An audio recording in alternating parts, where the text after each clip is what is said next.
On this video, we're going to try to look at some really tough inverses. The idea of inverse functions can be pretty complicated, so we're going to look at some that are pretty challenging. And to help clarify our thinking, I'm going to ask you some questions along the way here, and we'll talk about those and see how they can help us better understand. So the first function we're looking at is the square root of x plus 2. So the domain of the square root of x plus 2, because we can only have non-negative numbers in the radical, that means we need the x plus 2 to be greater than or equal to 0, which means that the domain is going to be x greater than or equal to a negative 2. Now the range, remember what we get from a radical, this symbol, this square root symbol is the principal square root. That is, it's the non-negative square root of x plus 2. So we can't have x's get any smaller than negative 2. What we get out of that radical cannot be negative. It can be 0, and it will be when x is negative 2. And since x can keep getting bigger and bigger, there's no limit to how big that will get. So our range is going to be y greater than or equal to 0. And it may help to graph this first, and then if we had a difficult time with the range, we can get it from the graph. So we know that our basic square root of x function looks like the top half of a sideways parabola, and the x plus 2 is going to translate that 2 to the left. So we're going to start at negative 2, and it's going to rise and be concave down as we go from left to right. So there's our function. I'm going to call that f of x for right now. Now, we can see then, again, that is confirmed that our domain is x greater than or equal to negative 2, and our range is y greater than or equal to 0. So now let's see if we can find the inverse. So we're thinking then of our original f of x as being y equals the square root of x plus 2. So we're going to switch our x's and y's, and then we're going to try to solve for y. So we'll square both sides and get y squared is equal to y plus 2, and then we'll subtract that 2 to the other side. And so that's going to become an x squared minus 2. Now, at first glance, it may seem like our work here is done, but if we think about that, we know that y equals, and if we look at the graph, that may help clarify this. If we look at y equals x squared minus 2, we know that that's the y equals x squared parabola translated down 2. So it would appear that this would be a parabola that opens up, which it is, but we can't have this half parabola that we started with, the f of x that's in the green, be a function whose inverse is a full parabola. So something is not right here. And so maybe you can see, I don't know if you can see visually, that if you reflect that in the line y equals x, if you take our original green function and reflect it in the red line y equals x, can you see what part of that parabola is going to actually be the inverse? And there is also some clues that if we look at our range for the original function, we know that the domain for the inverse, we're going to switch the x and y. So the range of the original function is going to be the domain of the inverse. So what we have on this dotted blue line is we're actually going to only keep that part of the parabola where the x is greater than or equal to 0. That is, we're keeping only the right half. So our actual inverse function, our inverse function is going to be just the right side of that parabola. And so what we have to do is impose that restricted domain. So our actual inverse is going to be the x squared minus 2, with the restricted domain that x can only be greater than or equal to 0. Okay? Let's try another one. These are pretty tough. So let's look at, and we're going to answer the same questions here. So I'm going to prepare our axes over here for our graph. So first we want to look at our function, which is the x squared plus 1, and notice we have the restricted domain for x greater than or equal to 0. We know that x squared plus 1 would be the whole full parabola that opens up, but we know also that this would not be a one-to-one function because it would fail the horizontal line test, and which would then make its inverse not be a function. So to get around that, much like what we did, if you remember, when we talked about inverse sine and inverse cosine and inverse tangent, we restrict the domain to just x greater than or equal to 0, which means our function is only going to be 1/2, one side of that parabola, and not the part that's over here on the left. Now this function, you can see, does pass the horizontal line test, so it is a one-to-one function, and so its inverse will be a function. So remember now its domain, the domain of this function is that restricted domain, x greater than or equal to 0. Its range is going to be, we can see it there, is going to be y greater than or equal to -1. Now, and we've graphed this already, so now we're going to try to find its inverse. So we're looking to start with at our function, which we're going to use the y notation instead of the g of x for a moment here. And so, and let me maybe label this one g of x. So that's our original function. So we're going to switch our x and y, and we're going to try to solve this for y. So we're going to subtract the 1 to the other side, and we're going to take the square root of both sides. So remember, when we take the square root, we want both a positive and negative, at least originally. Now we can't keep both the positive and negative because that won't be a function. That would be a full sideways parabola. So this, with both the plus and minus, would give us a parabola that's opening to the right and would fail the vertical line test to be a function. So our question now is, do we keep the positive part or do we keep the negative part? And there's two ways we can look at this, and my hope is that we'll be able to figure out both of them, that we can get an idea of why it's going to be what it is geometrically from the graph, but also look at what happens to our domain and range and see if we can figure out what's going to happen algebraically as well. So I don't know if you can see that the reflection of that yellow g of x function, if we flip it in that red line, the y equals x function, where that would land.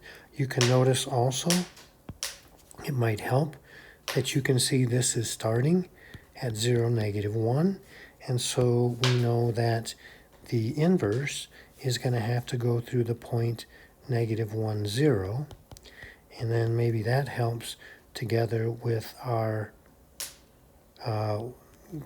reflection, seeing it as the reflection in the line y equals x, that it's going to look something like that. Now that, if you can see, is all the y values here are greater than or equal to 0.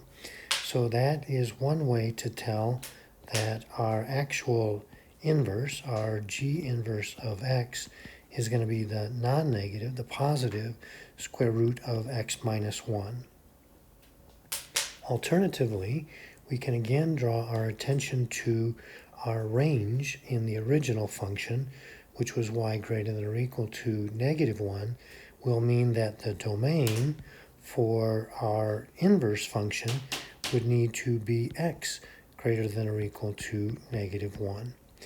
And we could also see from its domain that we have x greater than or equal to 0, that our range for our inverse function needs to be the positives. And so that can confirm that we are not going to use this bottom part of the parabola, but instead just keep the top part. Okay, hopefully this is making sense. Let's try another example. So let me just clarify. So our inverse is going to be the non-negative square root of x minus 1, and I'm going to ask you to also give the domain of that inverse so that we can be sure that that's going to agree with what we see visually from the graph. Okay, let's see. I'm going to prepare our axes again. Can be thinking about where we're going with this. So we're going to look at our domain. We know that the inside of that function, because it's in the radical, has to be greater than or equal to 0, and that means that our domain is going to be x greater than or equal to positive 2. The range, and I don't know if it helps to do the graph first, we can do that maybe. We know that if we think about what's happening, the square root of x function is going to look like the top half of a sideways parabola. The negative in front will reflect it in the x-axis, and the minus 2 is going to translate it 2 to the right. So we are going to get this bottom half of a parabola that opens to the right. So that is our h of x function. Now let's see if we can find its inverse. So we're thinking of this first as y equals negative square root of x minus 2. We're going to multiply that negative to the other side, or you can leave it, it won't really matter. We're going to square both sides to get rid of the radical. So now that negative that was there, when we take a negative y times a negative y, it's just going to, oh, I forgot to switch them. Hold on. Let me start that over again. Got to switch the x and y's first. So that's going to be an x equals negative square root of y minus 2. Now, and we can square both sides in either order. So that will be an x squared. The negative is going to get squared out. The radical will be removed. And we're looking at y minus 2 equals x squared, which means once we add the 2 to the other side, we're looking at y equals x squared plus 2. Now, if we think about that, that's going to look like a full parabola that opens up and has vertex at 0, 2. But we know that we can't keep that full parabola because our original function was only half of a sideways parabola. So now we have to determine which half of that parabola are we going to keep. And you can do it visually. You can also do it, and I'd like you to try to confirm it algebraically. So I don't know if you can see it, but if we reflect over that yellow line there, what we're actually going to get, whoops, I lost my color there, got the wrong color. We're going to actually get this part over here. And we won't be using this part right here. Let's see if we can confirm that algebraically. And I think I forgot to actually state what the range was on our green h of x function. So the range was actually, because we're all below the x-axis, is y less than or equal to 0. So when we switch the x and y's, the range of the original function is going to be the domain of the inverse function. And so that is going to confirm what we have said is our inverse. I can say it in maybe using that inverse function notation. So h inverse of x is x squared plus 2, and it has that restricted domain that x has to be less than or equal to 0. You have to state that. Okay, these are tricky. Let's try another one. So here our original function is going to be a parabola that opens down. So we can maybe take a look at that. So it's going to be, we know that x squared is a parabola that opens up. The negative x squared is going to make it go down, and the 4 is going to move that vertex so it's up at 0, 4.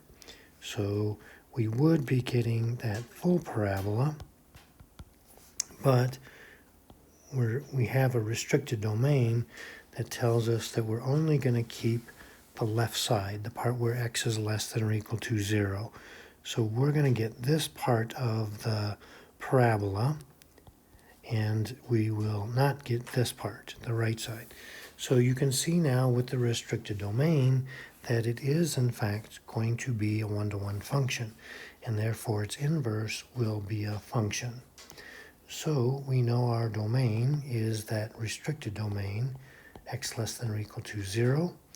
Hopefully we can see the range is going to be from y equals 4 everywhere down. So we say that's going to be y less than or equal to 4. And we have drawn the graph. So we can now look for its inverse. So we switch to the y notation for a moment. Then we switch the x and the y, and we're going to try to solve for that y. So this is pretty tricky. So let's see if we can do this correctly. So we'll subtract the 4 over, then we're going to multiply by the negative 1. That will make y squared. It will get rid of the negative in front of the y squared, and it'll make it a negative x plus 4. I'm going to write it as a 4 minus x, but either way is okay. We're going to square root both sides. So as we've seen before, this is going to be a 4 minus x, and we have to decide which are we going to keep. We can't keep both the positive and negative, or it won't be a function. That'll be a sideways parabola. So the question is, which do we keep? Now, if we if we want to get a clue maybe from our, if we're trying to figure out the range, we're going to look at the domain of the original. So since the domain on our original function, j, was x less than or equal to, that means our range here is going to have to be y less than or equal to 0. So if we want y's to be negative, that means we're going to have to choose the negative part of that. And so our j inverse of x will have to be the negative square root of 4 minus x. Now this is a little, I don't know if we can see it. Maybe we can. Let's see if we can do it visually. Can you see that, for example, the point that's right here at 0, 4, when we switch the x and the y's, is going to have to be at 4, 0. And then I don't know if you can see the reflection is going to look something like that. That may be hard to see. Let's see if we can also doctor this up. So I'm going to come up here with it a little bit. So we know the negative on the outside is reflecting it in the x. If we factor that negative out here, we can see the reflection different from the translation. So a nice way of seeing this graph is that we are going to start with our basic square root of x graph. This negative will reflect it in the x. The negative on the inside will in turn reflect it on the y, and then the x minus 4 is going to translate it 4 to the right.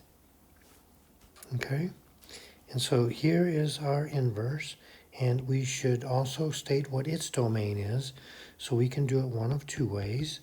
We could say what's in that radical has to be greater than or equal to 0, and then solve that.